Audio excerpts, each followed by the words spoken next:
Hello everybody, welcome back to another episode of The Casual Criminalist. Today, Gary Ridgway, written by Kevin Jennings. This is a big one. Gary Ridgway. He's like one of those serial killers where you're like, yeah, I've heard of him. He's bad. Let's just jump into it, shall we? If you're new here, welcome to the show. The format of The Casual Criminalist is that I've never read this before. Kevin has written it for me, and we're going to explore it together, dear audience. Let's jump in, shall we?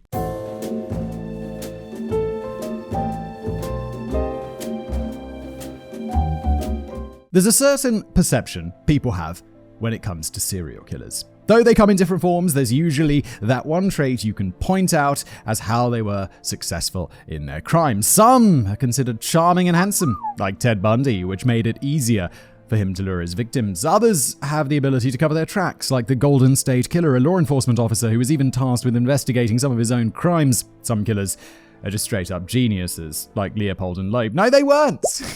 We made a video about this. And I guess Kevin didn't write that video because it's like the genius killers of Leopold and Loeb were not geniuses. It's just this kind of urban myth that they were smart. They were really not smart. They got caught very quickly and their crimes were dumb. Like, it was really dumb. I wish people would stop calling Leopold and Loeb geniuses because they weren't. Yeah, that's right. And other serial killers simply look terrifying or evil, exactly what you'd expect from a psychopathic killer. It's got to be really bad if you look like a psychopath. Like, if you look like a murderer, right? People are, oh, that dude's scary. It's like, he's super nice. He just looks like a murderer. But Gary Ridgway was none of those things. Families of the victims saw him in court, and some described him afterwards as being a pathetic worm. They felt he was more mouse than man, and were disappointed that this was the person that had eluded police for so long. He wasn't charming or intelligent, and he wasn't muscular with tattoos that said, "I love to kill." Even Ed Kemper, who came across as gentle and unassuming, was 6'9" and over 300 pounds. There was no question how he was able to overpower his victims. Nobody would have ever looked at Gary and thought that he was the United States' second most prolific serial killer. I did not realize that he was number 2. That's crazy. And they certainly wouldn't think that he could outsmart the police for decades. So how the hell did this happen? Growing up in Red Flag Factory. Gary Leon Ridgway was born on February the 18th, 1949 in Salt Lake City, Utah to parents Mary and Thomas. He was the middle child of 3 boys, and when he was 11, his family moved from Utah to Washington, in the city now known as SeaTac, a portmanteau of the nearby cities of Seattle and Tacoma. Really? I feel like isn't there an airport called SeaTac? Like, there's an airport there. I didn't actually I thought that was just the name of the airport. I did realize they were like, oh yeah, there's a city between these 2 other cities. What should we call it? We'll just mash together the 2 names. Come on, a little more creativity, please. This is America. Pretty much everything about Gary's early life was a giant red flag. He came from an abusive household. Ding! Both parents were engaging in corporal punishment. Ding! However, it was Mary that truly ran the show. She was regarded as being controlling and domineering. Ding! I'm just making all these dings for like, it's going to be like, then he tortured animals. Ding! Then he was an arsonist. Ding! So all these things. He loved guns. Ding! And was verbally abusive towards everyone in the family. Thomas never stood up to her, even in the face of physical violence. If she got angry and broke plates over his head, his only reaction would be to stand up and leave the room. But there was much more going on that was going to warp Gary's perception of reality than verbal and physical abuse. As many of you have probably experienced, one of the more frustrating parts of having a sibling slightly older than you comes from the expectations they set at school. No, I was like the oldest sibling, and then I had a stepfamily, and I was not the oldest, but we were in the same school year, so it wasn't. I don't know. Also, my sister did get better grades than me, my stepsister, generally. But, I don't know, I didn't really care.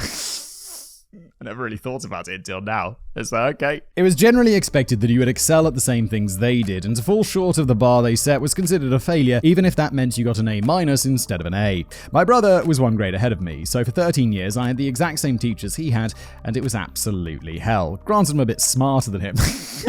Why was it so bad then? It'd be like, hey, brother, you remember those grades you got? Yeah, baby, I beat you again, brother! But there were still other factors. In elementary school, he had exceptional handwriting, whereas my penmanship is still so atrocious that it's genuinely 50-50 whether or not I'll be able to read my own writing. My handwriting is also terrible, Kevin. But I don't really try. Like, if I wanted to write neatly, I could.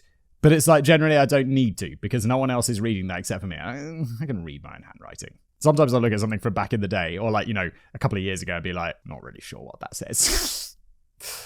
Context is important. Oh my. Are you a doctor or a lawyer?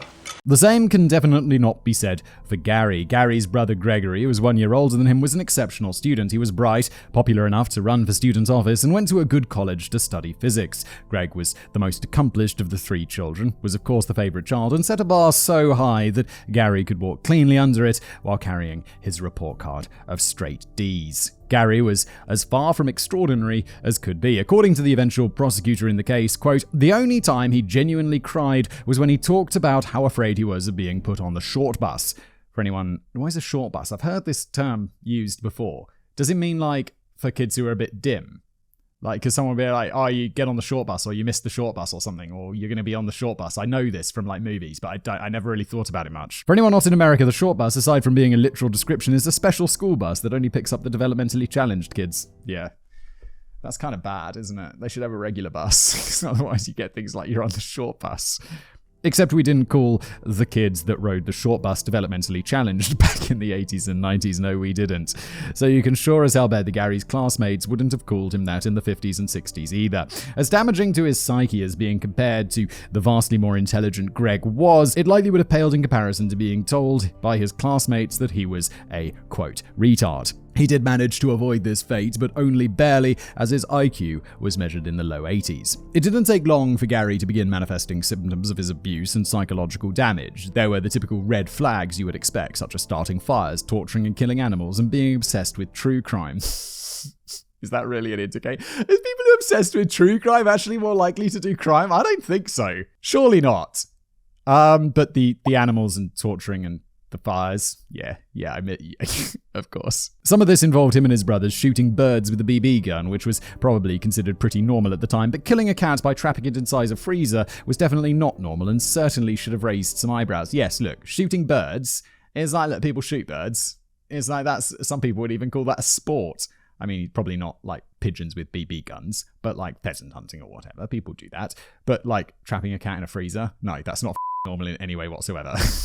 And even a kid shooting birds would be like, Gary was also a chronic bedwetter until he was a teenager. Isn't that an indicator of weirdness as well? Like, doesn't that indicate something? This naturally resulted in more verbal abuse from Mary, usually berating him in front of his brothers. Yeah, that's really going to solve the problem. Your kid's wetting the bed. What would you do? Shout at him for wetting the bed. Yeah, it's really going to fix it, Mary. Well done, you genius. I wonder where Gary got all of his smarts from. But as he got older, things took a much more disturbing turn. When a 13-year-old Gary wet the bed, Mary would take him to the shower while practically naked herself to personally clean him, paying special attention to the dirtiest parts. This was hardly the only way in which she was inappropriate with her son either. Mary worked in the men's section of a JCPenney and liked to wear revealing clothing to work. She would tell a young Gary about her work measuring men for suits, talking about how they would get aroused when she measured them, and even describing the smell of their crutches to him. That is weird. Like, that is weird. It's like not normal, like... So, yeah, okay, so she's a bit of a weirdo, a little bit of sexual abuse going on there. And it's like, but like, obviously that's wrong and weird, but like describing the smell of crutches, what are you thinking about? What's going on? All of this left Gary understandably rather f***ed up. He had extremely conflicted feelings, with part of him lusting after his mother and the other part wanting to kill her to eliminate the family's big problem. And of course, in the Venn diagram where those two parts overlapped, Gary also talked about fantasies of having violent sex with his mother, during which he would slit her throat. That is a sentence that no one should ever have to read. Violent fantasies about having sex with his mother, during which he'd dream of slitting her throat. Like, what the is that? While Mary was the most abusive of Gary's parents, that also didn't stop Thomas from also helping to destroy his brain in ways that would severely shape his future. Thomas was a bus driver and also worked part-time at a mortuary. He would drive around with Gary in the car, complaining the entire time about all the sex workers that lined the streets. Obviously, he would then leave Gary in the car while he went to patronize those same women that he was complaining about. As soon as he said that, as soon as that left my mouth, like, yeah. He'd complain about all the sex workers. Immediately in my mind, I was like, he's going to sex workers. Just no question. It's as if everything in Gary's life was conditioning him to despise women, but the long diatribes about the horrible and disgusting sex workers that he was more than happy to hire was far from the worst influence Thomas would have. You see, one of his co-workers at the mortuary had a penchant for necrophilia. Not only did he not feel this was something that his employers needed to be made aware of so they could stop it, he also felt that it was a perfectly acceptable topic to talk about to his son. It didn't take long for this to become a fantasy of Gary's. He loved the idea of it because the victim couldn't talk, so there was no way to get caught. That's the logic behind that is so disturbed, Gary. What the man? They'd never feel a thing and never even know it happened. Gary's hatred of women and tendency towards violence were only going to increase. He began stalking girls in the neighborhood that had rejected him, though it's unclear how many such girls there were. Despite his low IQ and dyslexia, resulting in him being held back 2 grades, he was at least somewhat socially adept. It's weird. Wasn't his brother super smart? It's not that common to have, surely, when you've got kids, but if both and one's smart and the other's dumb, they're the most similarly genetic people that exist. Why? I don't know that many siblings where one's really smart and one's really dumb. They're usually, at least within the same ballpark. A classmate at community college would state that Gary never had any trouble getting a girlfriend or a date. He wasn't a hated social outcast, and people generally thought he was nice, even if he was a bit weird. More than anything, Gary was just a completely forgettable individual. He's a bit, don't go in the freezer, there's cats in there! What the f***? He was average height, below average intelligence. Gary just keeps pointing this out, how dumb he is. It feels a bit... Look, it's Gary Ridgway. But, this is exactly the sort of thing that him up, just being told he's dumb all the time, and also his mum being a weirdo. He was average height, below average intelligence, but not quite developmentally challenged, below average looks, but not remarkably ugly. He was just kind of there. His high school football coach would even describe him as nondescript. Maybe that's why the beautiful killers were so much easier for the police to catch. Nothing really seems to have come from those stalking incidents, but I did mention an escalation of violence. When Gary was 16, he came across a 6-year-old boy playing around while dressed up as a cowboy. He invited the boy into the woods so they could build a fort together, but this never happened. Instead, when they were in the woods, Gary pulled out a knife and stabbed the boy in the side, puncturing his liver. Now, the little boy asked him, "Why did you kill me?" As Gary walked away laughing, he simply replied, "I always wanted to know what it felt like to kill someone." Luckily, he didn't stick around to make sure that it actually succeeded, and our livers are uniquely able to regenerate from damage or even partial removal. Well, that's good. I'll drink to that. The boy... It's a bad joke. I know. I'll your liver. The boy survived, but his attacker wasn't identified. He had never met Gary before, and the teenager that stabbed him was too nondescript. They're he's trying to describe it. How did he... So, can you describe your attack for me? Generic? He was a generic... What color was his hair? Grey? What color was he? Grey? It's just generic. It's also possible that Gary drowned a boy in a lake when he was a teenager, he claimed. You know what's crazy? The thumbnail of this video is already done, and I've looked at it, and I've looked Gary Ridgway in the face, and I couldn't describe him now. He's so generic looking. He's so, in my mind, there's other people we've covered on this channel, yeah, I know what they look like. I could describe Ted Bundy and stuff like that, or the clown dude, John Wayne Gacy, could describe him easily. If a sketch artist came down, I'm pretty sure we could sketch up a pretty good sketch of these dudes, but this dude, I'm no, I don't know what he looks like. And I just saw him 20 minutes ago. And I can't describe him at all. There'd be no shot. It'd just be a generic looking dude. It's also possible that Gary drowned a boy in a lake when he was a teenager. He claimed that even though he had a vivid memory of doing so, he wasn't sure whether or not it actually happened. Although records indicate that 2 boys drowned in a lake the year after the year Gary specified, it's unclear whether or not he was responsible for either of them. He only had a memory of drowning one boy, which presumably means at least one of the 2 recorded deaths was an accident. It's certainly possible that both were accidents, and he could have created a false memory after hearing about an accidental drowning as a way to indulge what at the time were still only fantasies. Isn't it crazy that he's not sure whether he killed someone? Memories are wild. We talked about this before, how unreliable it is, and eyewitness testimony and stuff, and how there's a genuine discussion about whether that should be allowed in court because people are terrible with memory. The only reason I'm leaning towards it being a false memory is because this is the only alleged crime that Gary wasn't unapologetically certain about having committed. Anchors away. In 1969, At the age of 20, Gary finally graduated high school. At 20? Why is he supposed to graduate high school? 18? He's 2 years. Can you imagine being 20 years old and still in high school? Isn't that weird? Hello, fellow children. I just watched the final episodes of that Better Call Saul. And they go back to the start and it's like Walter White and Jesse Pinkman cooking meth in their trailer. And I was like, wait, why have they changed the actor for Jesse Pinkman? And then it's like, no, he's just like 45 now and he's supposed to be 16. And you're like, oh, yeah, people got old. Well, like not 45, but he looks old. I thought they'd replaced the actor. They should have de-aged him. They did it with that Irishman movie. Couldn't they have done it for Breaking Bad? For Better Call Saul? The budget for this must be insane. He also married his 19-year-old high school girlfriend, Claudia Craig. Their honeymoon would be short-lived, however, as he enlisted in the Navy and got shipped off to active duty. However, were it not for the Vietnam War, this may not have been possible. Following some issues that arose during the First and Second World Wars, the US military instated is a word, isn't it? Yeah. A minimum IQ Jesus, Simon. Sometimes I wonder how big your brain is. It stated a minimum IQ requirement for those who wish to serve. It was determined that those that didn't meet this requirement had caused a lot of problems because of their difficulty to train. Gary was right at or possibly just below the line, but with the United States fighting an unpopular war resulting in the utilization and subsequent dodging of the draft, the Navy may have been willing to fudge a point or two to secure an actual willing recruit. He was stationed aboard a Navy supply ship, and while he did see combat in his short military career, it doesn't seem to have had a profound impact on him. Then again, naval combat on a supply ship is a lot different than having your boots on the ground in the jungles of Vietnam. However, this short period was still very formative for Gary. He had developed an insatiable appetite for sex, and it was here that his obsession with sex workers began. It probably actually began years earlier in the car with his father, but Gary wasn't really known for his insightful introspection and analysis. While serving in Vietnam, he began hiring sex workers constantly, eventually catching the clap. If you're unclear, Simon, that's gonorrhea. No, Kevin, I know what the clap is. But thank you for clarifying. That's good to know. This painful turn of events filled both Gary's heart and urethra with a burning hot rage. So, something that he felt was entirely the fault of the sex workers. Yes, Gary, it's their fault, Gary.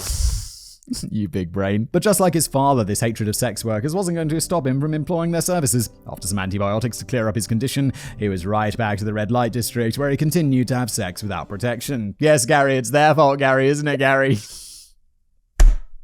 Oh, the small brain of Gary Ridgway. Gary was honorably discharged from the Navy in 1970, only to go back home and discover that his wife had been having an affair while he's gone. Gary was outraged. Outraged. How can you do this to me, wife? And she's like, Gary. How was Vietnam, Gary? I'd say it'd be pretty hypocritical for him to be angry about this, given his behavior in Vietnam. Exactly. But it's clear that he didn't think sex workers were people, and thus it didn't count as cheating. Gary. But it does, Gary.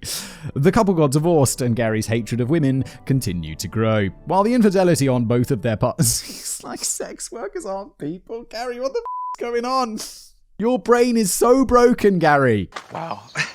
I don't know what to say. While the infidelity on both of their parts was the final straw, it wasn't the only strain on their marriage. His mother, Mary, remained a constant domineering presence throughout their marriage. She wanted the couple to move into her house, and Claudia even cited Mary's dominance over Gary as the reason for their marriage ending. Yeah, Claudia, it was several things, wasn't it? Though? It was also maybe the affair, also maybe Gary's multiple liaisons with sex workers, and yeah, but also, do you want to move into the house of your mum, who's weird? No, I don't, Gary. Gary managed to get a job at a truck painting company in Renton, Washington, where he would remain employed for the next 30 years. Okay, settled in. Somehow he managed to find himself a new wife, Marcia Winslow. He's not so, we say, I mean, he's a bit dim. I mean, he's quite dim if he almost got rejected for the Navy, but he was socially competent, so it's not, and he's like just generic looking. He's not bad looking, he's not good looking, he's generic looking.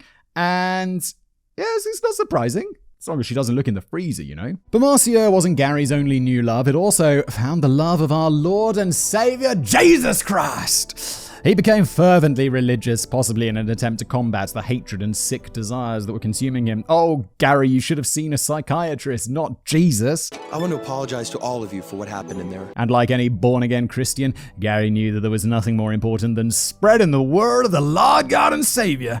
He would go on proselytizing door to door and would read the Bible aloud at both home and work. I'm sorry, I have a particular gripe with this because my grandparents, they're dead now, but they were like evangelical Christians. Like, they were like, you know, come to church, you'll love it. Let me tell you some stories about Jesus. And I was always like, I don't want to. I don't like it. It's not for me. I remember I got in so much trouble on Christmas. I was a kid. I must have been like 14 or something. And my granddad would have this ability just to go on rant. We'd just be sitting around like having Christmas dinner or whatever, or like family, whatever. Like, it was a big family, maybe like 20 of us. And then we sitting around the table. And then my granddad would just burst into a story. I remember he was like, and that reminds me of the Bible story of Moses being put in the basket and floating down the river. And everyone's like, okay, Granddad. And I'm like, Granddad, what's that got to do with anything? How does it remind you of what we were just talking about? because it was just random. And he was just lost for words. He didn't have anything. And he wasn't that old at the time. He was probably in his 70s, maybe late 70s. So he wasn't like conkers yet. And my stepmom just gives me this look like, what are you doing? Don't challenge him. It's going to be really uncomfortable. And I'm like, oh yeah, but he shouldn't just always bring up these Bible stories, should he? Because it's really annoying. I'm sorry, let's get back to it. That was funny. Because apparently reading the Bible doesn't count unless everyone around you can hear that you're doing it. Oh, Gary. God can hear Gary. It all touched him very deeply, to the point that he would frequently burst into tears while reading the Bible or listening to the pastor's sermons. Of course, while being outwardly way too religious, inside Gary was still the same old piece of that he had always been. He demanded sex from his wife multiple times each day, and his urges were expected to be dealt with on demand. Gary, what the man? It didn't matter if they were out in public. If he wanted sex, then it was going to happen. He wanted sex in public, in the woods, in any illegal places he could think of. While in the woods, he also enjoyed scaring his wife by sneaking up behind her, and he took a lot of pride in his ability to move through the forest without making a sound. Gary, you're an adult man. Listen how quiet I am, Mum. Look, I'm barely making any sounds. Gary Ridgway's like 30-something years old, and he's like, look how quiet I am. Mum, I mean, wife. Oh, Jesus Christ, Gary Ridgway, what the is wrong with you? On the other hand, I imagine him just being this dim guy, like, look at me, look how fun this is. Oh, but he's Gary Ridgway.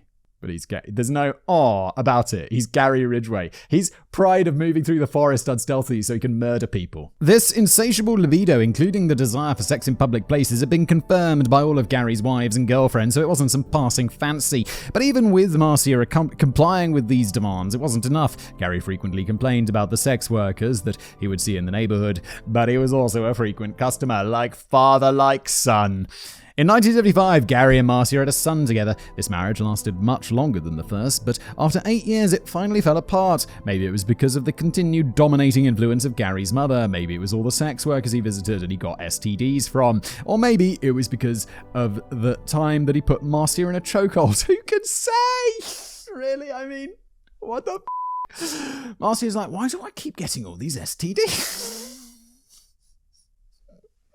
Holy Marcia, you gotta leave. And you did. Good for you, but 8 years? Just like, that's f***ed up. Marcia deservedly received primary custody of their son. Oh, they had a son? I didn't even realize. Did I miss that? I must have just switched off. Sometimes I do that. I'm like, oh no, I didn't pay attention for a minute. And then something would come up and it'd be like, did Kevin not bring this up? Or did I just like, it was like, blah, blah, blah, blah, blah. Gary was ordered to pay child support. This made him absolutely furious. Yeah, Gary, you should be furious. Why should you pay to support your son at all, Gary? Not over the loss of his son, of course. I wasn't find anything indicating that Gary gave a single f*** over losing his son at the time. It was just the loss of income that outraged him. He later admitted that he was so angry about having to pay child support and so afraid of being labelled as a loser after a second failed marriage that he contemplated killing both Marcia and his son, though he fortunately never did. The year was now 1981, and Gary's hatred of women was reaching an all-time high, but he still had an insatiable need for sex and no wife to help satisfy his urges, so he began seeking out sex workers more and more frequently. Where are you getting the money for this? Like, if you're seeing sex workers multiple times a day, that shit's going to be expensive, isn't it? You're a truck painter, Gary. He had already hated the sex workers because of their mere existence, despite the fact that they were clearly providing a service that he desperately craved. But his increased time with them only made him hate them more. He didn't want to pay them, but he also believed they were disgusted by him. Everything was reaching a tipping point, and it would only be a year before Gary was no longer able to contain his darkest urges. The Green River Killer. August the 12th, 1982, began just as a typical day for Frank Leonard. He arrived at his job in the slaughterhouse in Kent as usual. Ooh, this is a different Kent. But I'm from Kent. There's a county called Kent in the UK. It's where I'm from. This is a different Kent, probably named after the original Kent. Or as I like to refer it, OG Kent. The slaughterhouse was mere yards from the Green River, and Frank wandered over toward the riverbank during his smoke break, where he saw the body of 23-year-old Deborah Bonner floating. Deborah had disappeared a little over 2 weeks earlier, and she was known to police for a prior conviction for prostitution. Investigators immediately connected her death with those of Wendy Caulfield and Lean Wilcox, both of whom were 16-year-old sex workers. Lean's body had been discovered that January in a storage yard, with Wendy being found in July in the Green River. When it was just two bodies found 6 months apart in different locations, it was easy to see them as unconnected. Although they were both 16-year-old sex workers, that's a particularly dangerous demographic to be a part of, and they could have been victims of separate killers. Yeah, fair. I don't think the police would there's no reason to see them as connected, let alone see them as not see them as unconnected. In fact, they were, as Gary was not responsible for Lean's death, which remains unsolved to this day. But because police now thought they had 3 victims of the same person, they began searching for a dangerous serial killer. They just had no idea there were already 3 more bodies to find, with the 6th victim disappearing the same day that Deborah's body was discovered. 3 days later, on August the 15th, Robert Ainsworth began traveling down the Green River in a rubber raft, as he had many times before. He enjoyed fishing while floating down the river, though the only thing he had caught that day was a piece of old wood from a horse-drawn plow. Remarkably specific. That day he came across who he described as a balding, middle-aged man sitting on the riverbank next to a pickup truck. There was a boy sitting inside the truck, so Robert assumed it was a father and son who were out fishing. They exchanged pleasantries, lamenting that neither of them had caught anything, and the man got in his truck and drove away. As Robert continued down the river, his eyes met those of a young black woman beneath the surface of the water. Holy dude. I was like, oh, okay, someone else out here? Oh no. Oh dear. Believing it was a mannequin, he tried to snag it with his pole and pull it out of the water, but it's never a mannequin. I don't know, most of the time it's going to be a mannequin, right? Like, if this is actual real-world situation with you floating down the river, it's probably a mannequin or something else. It's not likely to be a body. It's probably, I don't know why there'd be more mannequins, but I'd always be like, yeah, it's a mannequin. And then in my life, it would be a mannequin. You'd be like, oh, yeah, it's a mannequin. Oh God, can you imagine discovering a body like that? That's something you never forget. That's f***ed up. Robert struggled to dislodge the body from under a rock, flipping his raft over in the process. Oh no. You'd be like, now I'm in the water with a body. Robert ran to shore in shock and waited for around 30 minutes in the spot that the pickup truck had previously been parked, hoping for somebody to pass by so he could send them to call the police. When a family rode by on their bicycles, he flagged them down and sent for help. The first officer on the scene listened to Robert explain his discovery, but didn't seem to believe it until investigating the water himself. What? Yeah, Robert's just lying. He's just wasted everyone's time for no reason. He's ruined his day. He's fishing, he's floating down the river in a gay old time, like fishing some fish and some plows, and he's like, yeah, now I'm just gonna with the police for no reason. He immediately called for backup, and as police swarmed the scene and sealed off the area, they discovered another body on the riverbank, that of 16-year-old Opal Mills. While the locations already made it clear that these were all victims of the same killer, and indeed the same as the previous victims found in the Green River, the modus operandi was completely identical. The victims were all sex workers who died of asphyxiation, and most had been placed into the river and weighed down with rocks. Not only were rocks used to attempt to conceal the bodies, but the killer was also taking pyramid-shaped rocks and inserting them into the vaginas of the deceased bodies. What the f***? The next day, the Green River Killer Task Force was formed, and it quickly became the largest police task force ever assembled at the time, eclipsing that of the task force that searched for Ted Bundy. We'll come back to them in a bit, but first we're going to look more at Gary's crimes and how he managed to get away with it for so long. How long has he been doing it, though? I'm really confused over the timeline today. Over the course of 1982, Gary would claim at least 10 more victims. Terry Milligan, Mary Meehan, Deborah Estes, Linda Rule, Denise Bush, Shonda Summers, Shirley Sherrill, Becky Mario, Colleen Brockman, and Sandra Mayer, unknown victims who disappeared after the Green River Killer Task Force had been created. There was also Giselle Lovehorn, who had been a second victim, though his body was not discovered until over 2 months after she'd disappeared. It's remarkable that Gary was able to avoid detection for so long, considering how strictly he adhered to his MO. His victims were all either sex workers or runaways, people that he both hated and felt he could make disappear without people noticing for a while. He also made the common mistake of returning to the scene of the crime, and you're not going to like why. Oh no, I know why. I'm putting it together, right? Because, look, like father, like son with the sex workers, and wasn't his dad's mate at the mortuary, like into necrophilia? And there were the pyramids. Yeah. That's where this is going, right? Remember when Gary had the little father-son talk about necrophilia? Yes, Kevin, unfortunately I do. Well, he would strangle his victims to death before engaging in intercourse with their bodies while they were still warm. But he would also come back days later to repeat the process, even if it meant having to brush maggots out of his way before engaging in his acts of perversion. At this point, he had custody of his son every other weekend, and he would often perform these acts on the way home after picking up his son from school while the child slept in the truck. Bruh. Why do you... Don't f*** up your kids. Look, Gary, I know your dad f***ed you up, but do you have to f*** up your son? I mean, the answer is yes, he's Gary Ridgway. Aside from being disgusting and reprehensible, that was also much more reckless than the rest of Gary's behavior would lead us to believe that he was. Despite his low IQ, he was extremely meticulous in the planning of his murders and seemed to have thought of everything. He would carefully spend time observing a new target before he was ready to commit murder. While some of his victims were girls that he'd never met before, often he would become a repeat customer beforehand to establish a level of trust, and after killing them, he would sometimes contact their pimp to set up another date so as to give the impression that things had gone smoothly. To help lure women into his car for the first time, he would frequently show them a picture of his son to make him seem like a normal guy. On a couple of occasions, he even brought his son with him, but he decided that he didn't want the boy to see what he was doing and stuck with just using the picture. Bro. It's like, yeah, I'm gonna go pick up some sex workers. Come with me, son. What the man? When Gary had decided that he was ready to kill his next victim, everything had to be perfect. Unlike more impulsive killers, he would abort his plan if something went wrong. If he went to pick up a girl and she happened to be standing beside either a pimp or another sex worker, then the murder was off. But he would, of course, still pick them up and proceed with the date as planned to avoid any suspicion. However, he was so consumed by his hatred of women and desire to kill that aborting his plans in such a way would leave his entire body trembling, which he had to explain to the sex workers as him simply being anxious. In the event his target was indeed alone like he had hoped, Gary would flash a wad of cash at them before pulling into an alley out of sight. He knew just how important it was not to be the last person seen with these girls. Once they came to his car, he would offer them large amounts of money before usually taking them back to his house. It didn't matter how much he offered them because he was never going to pay them. Instead, he would steal their cash and jewelry after killing them. That sounds like it could be a possible lead, but he didn't keep the jewelry or any other trophies from his victims. He also didn't pawn the jewelry, instead just leaving it around for people to find. It's known that he sometimes left the jewelry in the women's restroom of the truck plant where he worked, and it's likely that he left it in other public or semi-public restrooms as well. Gary said that his favorite thing was the idea that somebody could be walking around wearing one of those pieces of jewelry that they found in the bathroom. That's weird, but less weird than the other that Gary's been up to.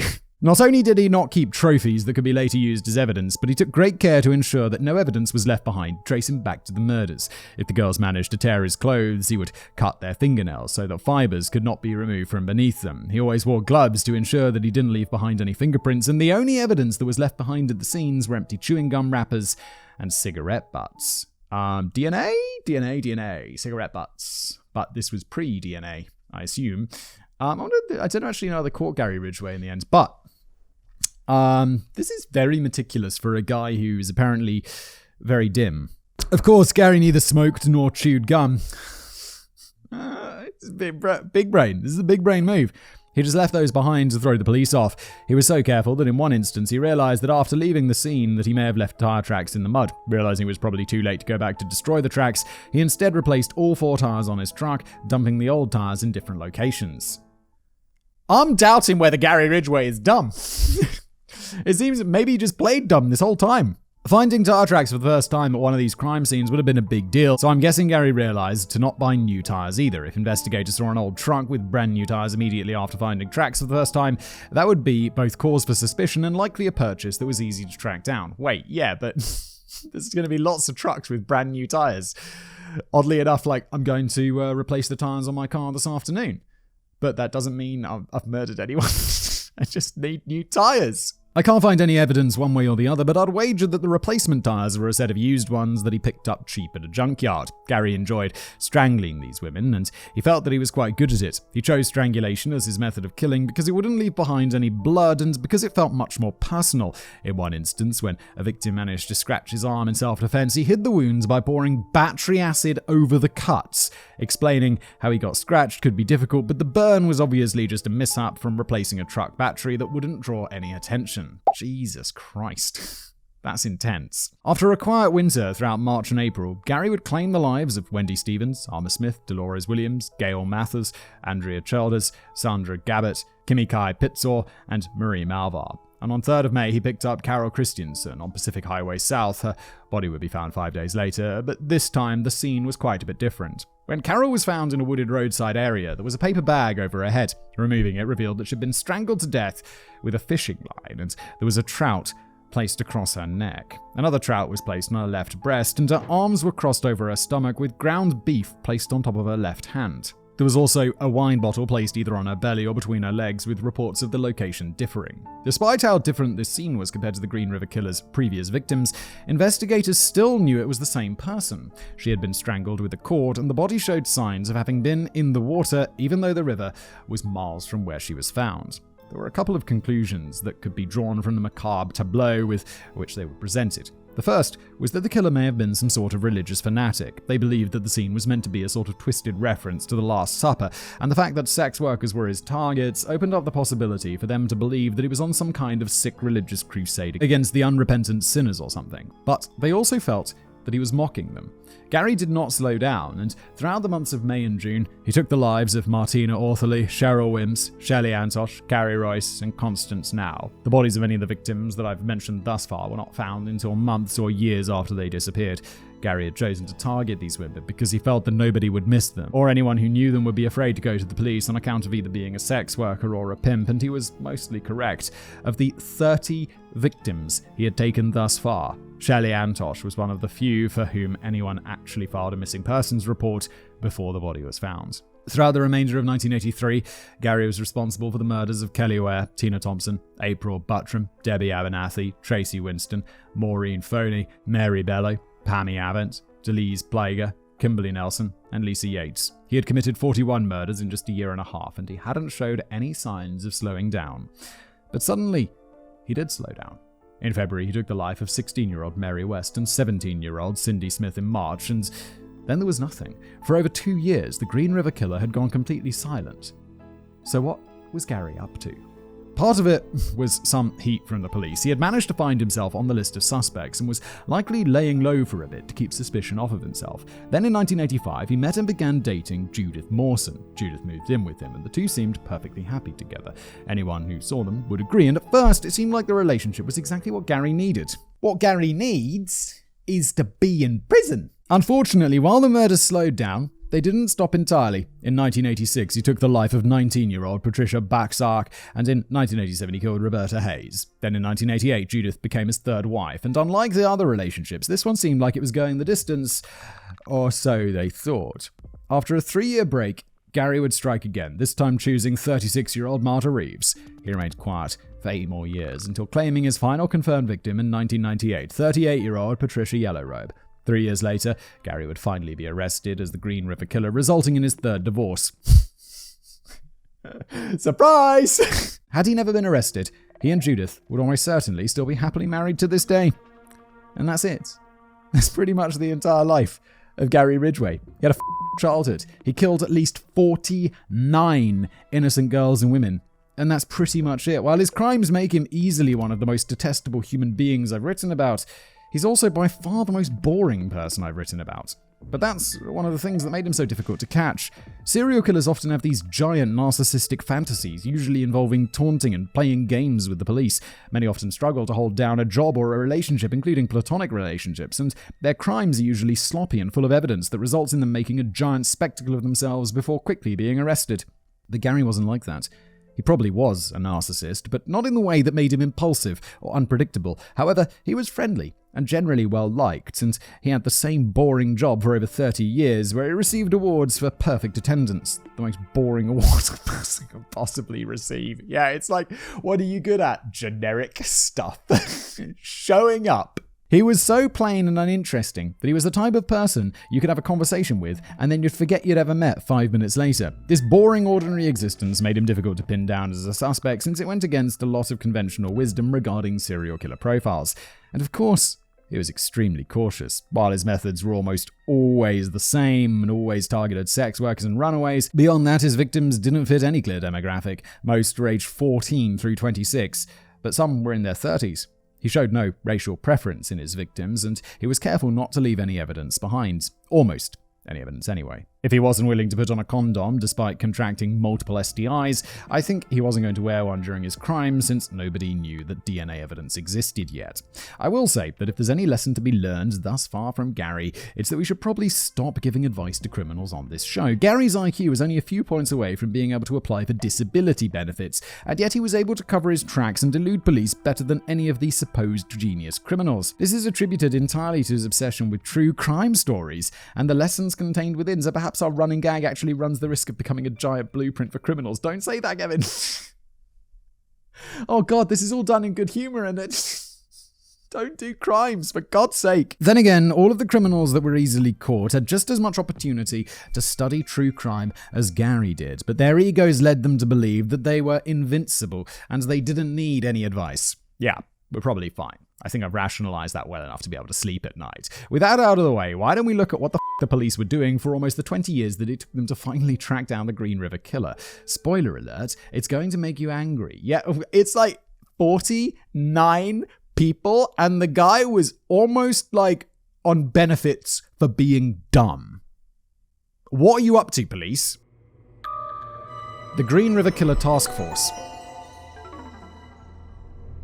Years before the task force was even assembled, Gary had his first run-in with the law in 1980. He was picked up after a sex worker accused him of choking her. Although he admitted to both hiring and choking the girl, he claimed that he only choked her because she had bit him. That seemed like a reasonable enough justification to the police, so they released him without filing any charges. In 1982, he was again picked up, this time for solicitation, after he approached an undercover police officer for sex. It would have been nice if they recognized Gary as a frequent customer of sex workers and one that was able to turn violent, but they didn't seem to quite make the connection. Or if they had, they were unable to act on it because of a lack of evidence. He would wind up on their radar again, and he was actually one of the first prime suspects. Why is that allowed? I thought, isn't that entrapment? Or whatever it's called? You know, where it's like the police encourage you to commit a crime? Or like they, like buying drugs off a cop. That happens, right? Which is weird. That feels like it shouldn't be allowed. Or maybe they're not allowed to encourage it. They can't go up to you and be like, hey, want to buy drugs? Do you have to go up to them and say, hey, can I buy drugs? And in that case, it makes a bit more sense. But it still feels a bit sketchy, doesn't it? When the task force was first created in 1982, they were overloaded with information. It was formed the day after finding 3 new bodies, and only a few days after another one. With the Green River Killer having already claimed a half dozen victims and the bodies continuing to pile up, the amount of various tips they were receiving was too much to handle. This almost certainly slowed the investigation down a bit, at least in the beginning, but in the spring of 1983, there was going to be a big break. Marie Malvar went missing on April the 30th, but her boyfriend saw the car she got into. It was a blue or green pickup truck with patches of primer on it, and the man driving was a generic-looking, balding man in his 30s or 40s. How did he look? It's generic. That could be any bald guy. It was the last time she was ever seen alive, and it would be 5 months until her body was found. But her family wasn't going to wait around. The boyfriend had seen the man that she was with and had a description of the rather unique-looking car, so they were going to drive around the city until they found it themselves, which they did. The car was parked in the driveway of Gary's home, and the boyfriend recognized him. They immediately informed the police, who went to pay Gary a visit. How did they not get him here? Like, what the f***? It's not entirely clear, but by the time the police arrived, the truck was likely gone. Gary told police that he had a maroon pickup truck that was broken down, so he usually took the bus, though sometimes he would borrow his father's brown and gold pickup. While this was true, he left out that he sometimes borrowed his brother's cyan pickup truck, a fact that his then girlfriends later informed the police of. The entire time the investigators were talking to Gary, he was up against his fence with his arm behind his back. Maria was the girl that had left scratches on him, and at the time they were still clearly visible. Gary denied ever having met or hired Marie, and the police eventually left, giving him the chance to burn his arm with battery acid. Why not just wear a long sleeve shirt? Wear a jacket? Like, what? Why? It's a scratch. It's going to heal real fast, and just cover it. What's wrong? This was actually the second time that year that Gary had been the last person allegedly seen with one of his victims, and it was the second time that he was let go. Earlier that year in February, he had been stopped while on a date with a sex worker that later disappeared. Considering this was the largest task force ever at the time, and it cost a total of over $15 million, it's hard to imagine there wasn't someone working there who could have made a stronger connection between the victims and Gary. He was considered a top suspect, they just didn't have any evidence to go on. So, I don't know, follow him? You spent $15 million. What are you up to? You've got a top suspect. Follow that. In 1984, the murders had slowed down, so there was more time for talking and sending letters. One was sent to the Seattle Times containing a lot of graphic and disturbing details about the murders, details that had not been released to the public. When the letter was examined by John Douglas, one of the famed FBI profilers who was the basis for the show Mindhunter, he summarily dismissed it as being fake. Douglas said that the letter was a feeble and amateurish attempt by someone of average intelligence who had no connection to the Green River homicides. Once he was finally arrested, 17 years later, Gary admitted that the letter was his. Gary's smarter than people think. Do you think Gary faked his dumbness? Because he's doing some real smart moves. Although sending a letter is pretty dumb. But like sending a letter that is so bad people can't trace it to you, it's kind of genius. Later that year, he would contact the police on his own. He knew that he was already on their radar, so he called to offer any assistance in the investigation, as well as offering to take a polygraph test so he could clear his name. And since this was 1984, polygraphs were still considered to be fairly reliable. During the test, Gary admitted to frequently hiring sex workers, but he denied any involvement in the killings. He passed the polygraph with ease, and as a result, he was largely ruled out as a suspect for a time being. Yeah, and just in case you don't, polygraphs are basically nonsense. Like, they're 51% accurate or something, so that's not good enough. And that's why things like pseudoscience are extremely dangerous. The interrogators also felt that Gary's openness with regards to how much time he spent with sex workers made him more credible. Oh, come on, are you police or what? Like, admitting to a smaller crime is like the playbook of getting away for a bigger crime for criminals. Come on. They felt that he was being honest and forthcoming, and if he was hiring sex workers as often as he claimed, it's only natural that his name would show up once or twice because of how often he was on the strip where the women hung out. It was decided that either Gary was innocent or that he must have been a sociopathic compulsive liar to be able to pass the polygraph and fool them. Obviously, we know it's the second one now, but as a guy that was generally friendly and well-liked, the police at the time didn't find it to be likely. Another important letter was also sent a few months later in October 1984. This one was sent to the Green River Killer Task Force, and the return address read Florida State Prison, Rayford, Florida. Inside was a letter from death row inmate Ted Bundy. Apparently sitting around waiting to be executed is boring, so he decided that he wanted to offer his help to the task force. Although they were skeptical, they were also running out of ideas. Robert KEPPEL, one of the detectives that had hunted Ted, and Dave Reichardt, who would later go on to become a congressman for 14 years, took the trip to Florida to see what old Teddy had to offer. Much to their surprise, Ted actually had a great deal to offer. Well, sort of, anyway. From inside his cell, using only publicly available information that he could gather, Ted had put together all of the same details the police had and come to the same conclusions. The detectives were genuinely impressed by all of the detailed work he'd done, but it was also all stuff they already knew. Ted Bundy is often credited as helping to solve the case, but he had very little to offer that they didn't already know.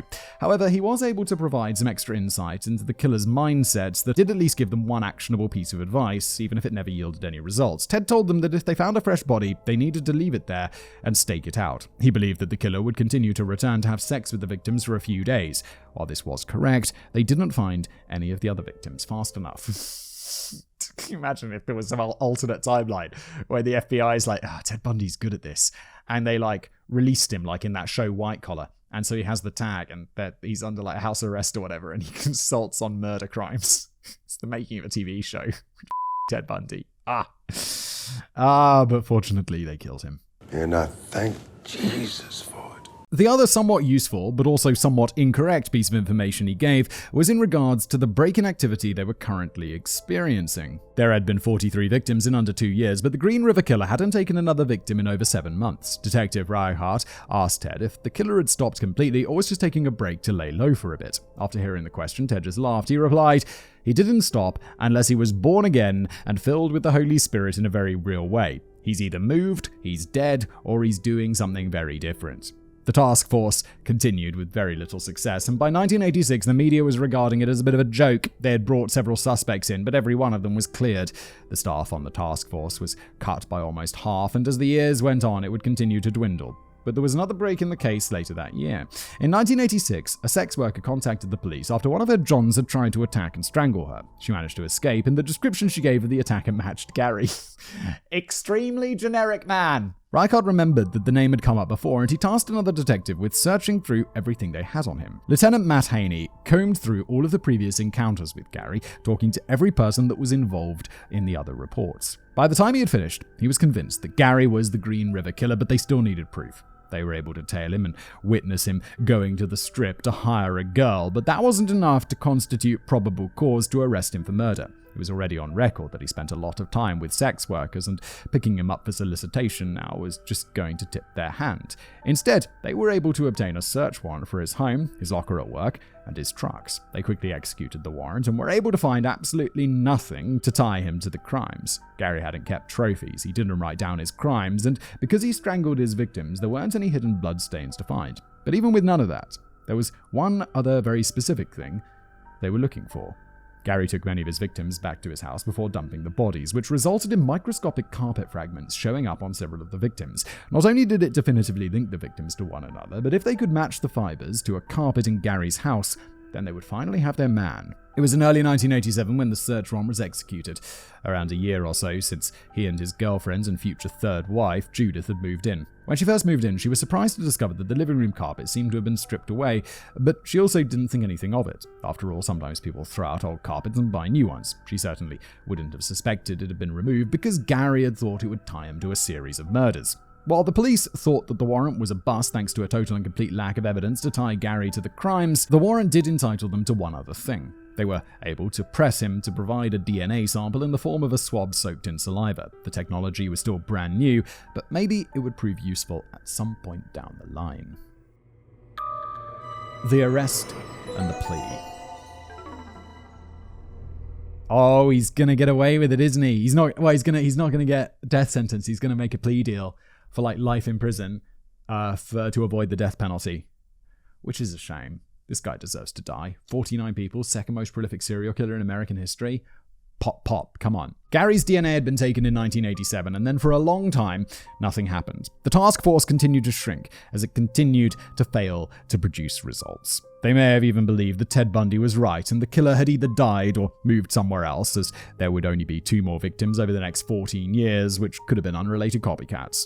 But then, in 2001, a break finally came. New advancements in DNA technology emerged, the specifics of which we don't really need to get into. Gary's sample was tested for the 3rd or 4th time at this point, but instead of coming back inconclusive, this time it finally came back as a match. When the police went to arrest him, they found him in the same place they would always find him. He was arrested on the strip for loitering for prostitution before finally being named as the Green River Killer. He was indicted on 4 counts of murder in connection with Marta Chapman, Carol Christensen, Cynthia Hines, and Opal Mills based on the conclusive DNA evidence. 3 more victims, Wendy Caulfield, Deborah Bonner, and Deborah Estes, were added to the indictment, though these ones were less of a slam dunk. The additional names were added because the microscopic particles of paint found were matched to the brand that Gary used at work during the time frame the murder took place.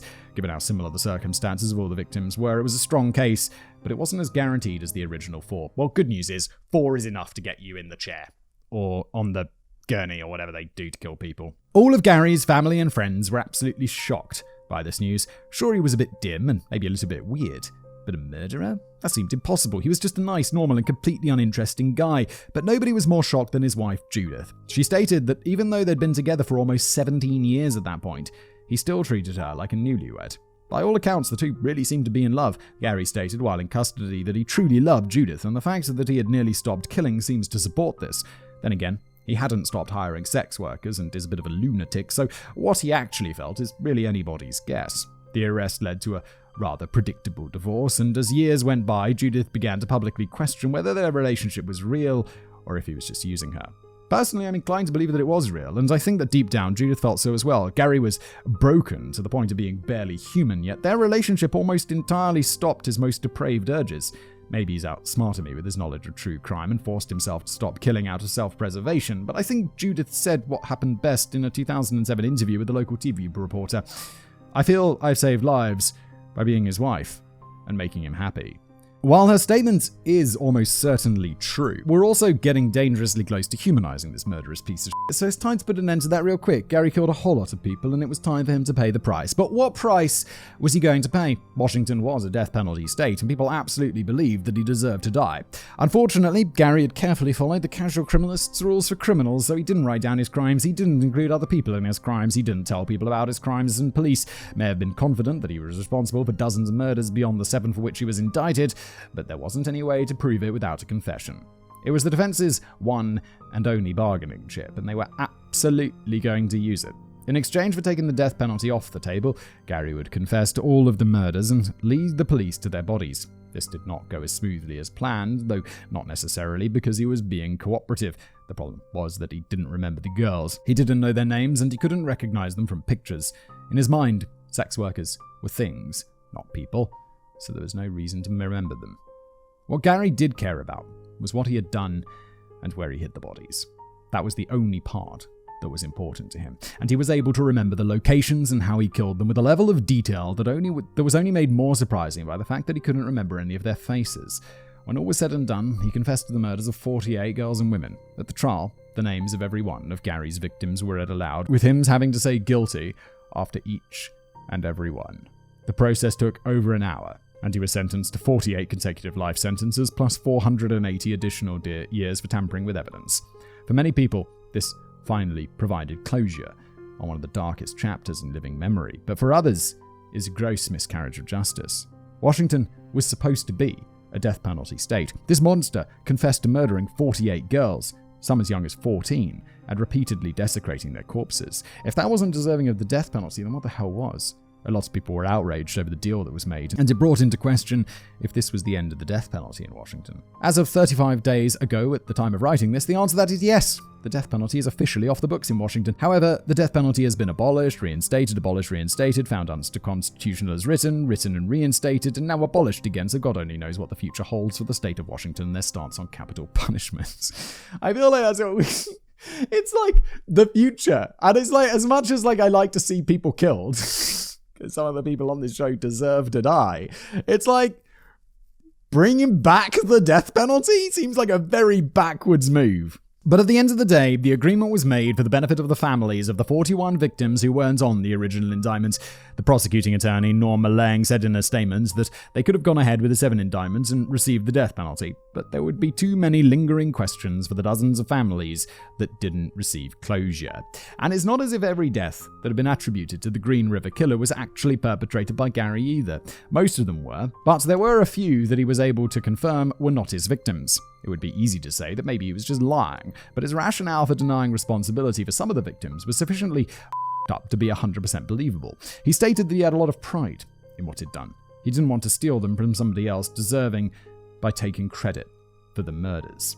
Hearing that makes me really, really wish he'd been executed by the state. Yes, but I understand the prosecution's decision. As Norm stated after the trial, Gary Ridgway does not deserve our mercy. He does not deserve to live. The mercy provided by today's resolution is not directed at Ridgway, but toward the families who have suffered so much.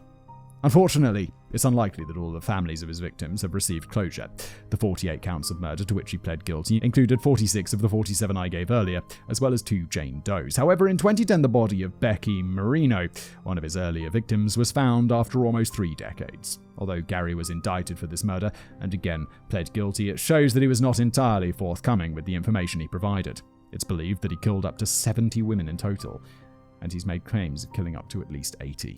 Wrap up. Gary Ridgway was the United States' second most prolific serial killer and the one who was active for the longest period of time. And yet he is also one of, if not the least remarkable serial killer that we've covered on this channel.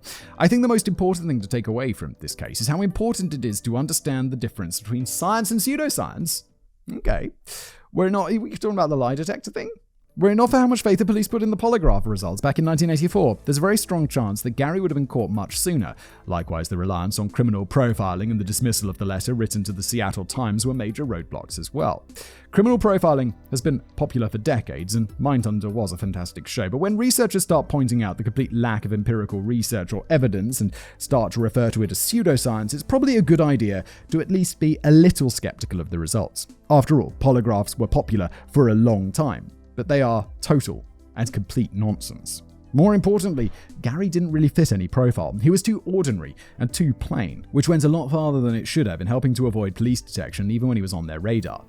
And I get it. I wouldn't expect the serial murdering necrophile to be able to hold a steady job for 3 decades either and to be in a stable relationship, nor would I expect that person to be so meticulous about eliminating evidence and being such a dum-dum. It's easy to give in to these assumptions, but you never know who is capable of what, so it's best to rely on things like forensic science rather than gut feelings.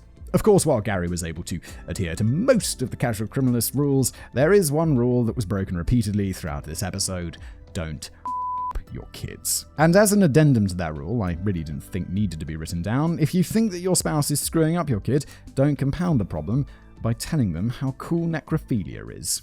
Yes. And with that is where we end today's episode, the second most prolific and most boring serial killer in American history. Thanks for being here. If you enjoyed this show, please leave it a review. If you're watching on YouTube, like, subscribe, and I'll see you next time.